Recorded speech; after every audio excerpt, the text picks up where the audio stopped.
今回は100均で購入したネイルブラシを使ってメイクの細い線が描けるか試してみたいと思います。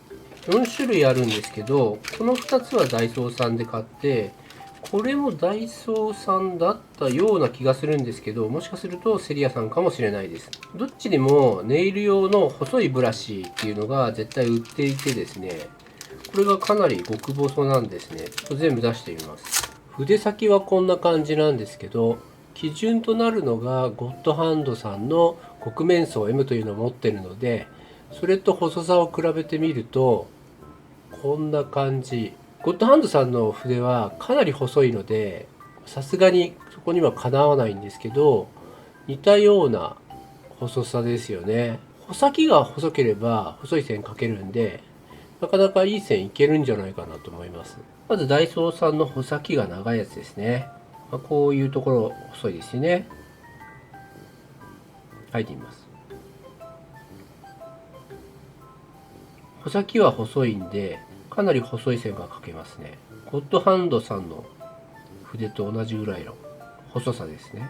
で、柔らかいので、引いた時にですね、こう、ちょっとまっすぐな線が引きにくいというか、ちょっと描きづらいですね。柔らかすぎて。次はダイソーさんの穂先が短い方ですね。こ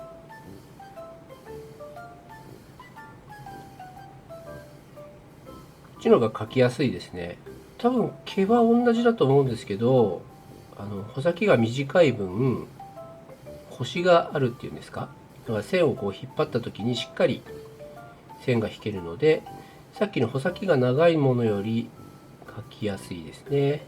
で、線の細さも十分細いです。じゃあこの黒い方、これもダイソーさんだと思うんですけど、ワンチャンセリアさんかもしれないです。はい、これも細い線は描けますね。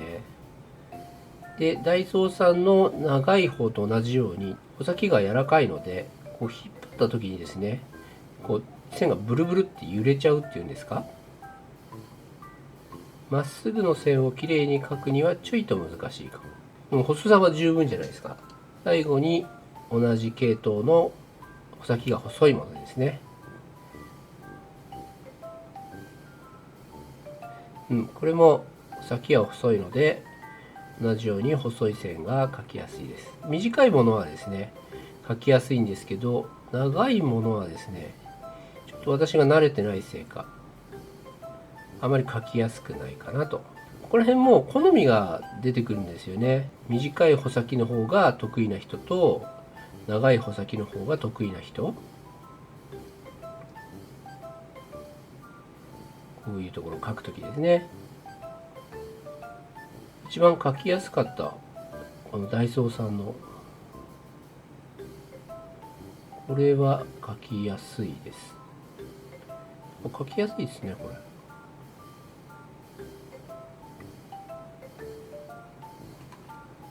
もともと絵を描くように作られてるわけじゃないので、100% こういうので使いやすいかって言ったらそんなことはないと思うんですけど、十分じゃないですかね。この細さどうですか。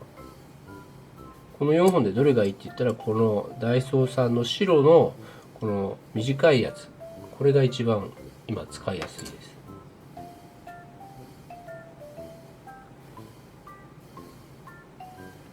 ゴッドハンドさんは安定してますね。ゴッドハンドさんのものは穂先のこの根元の方も細いので、多少力加減がアバウトでも細く描けますね。だからといって造形村さんの筆が描きにくいってわけじゃなく、これもですねやっぱりコントロールをきちんとしてあげれば十分こんな細さが描けるんで、トータルでいくとこの点毛の青が7番か5番か3番か、ここら辺好みなんですけど、1本あればどんなメイクでもいけるかなと。こういう太いところを描くときに細い線を何回も描くと結構めんどくさいんですよね。トータル的に言ったら私はこれがおすすめです。高い面相筆は買いたくないっていう方はこのダイソーさんもしくはセリアさんのちょっと短めのですね筆を購入するといいと思います。ということで今回は簡単な動画でございました。以上で終了です。いつも動画をご視聴くださいまして誠にありがとうございます。次の動画でお会いしましょう。では、またね。バイバーイ。